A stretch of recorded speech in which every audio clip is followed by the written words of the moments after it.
नमस्तेस्तु भगवन् विश्वेश्वराय महादेवाय त्र्यम्बकाय त्रिपुरान्तकाय त्रिकाग्निकालाय कालाग्निरुद्राय नीलकण्ठाय मृत्युञ्जयाय सर्वेश्वराय सदाशिवाय श्रीमान् महादेवाय नमः।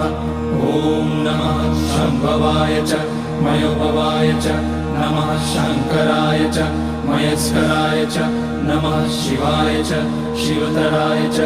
ॐ त्र्यम्बकं यजामहे सुगन्धिं पुष्टिवर्धनम् उर्वारुकमिव बन्धनान् मृत्योर्मुक्ष्यमामृतात्।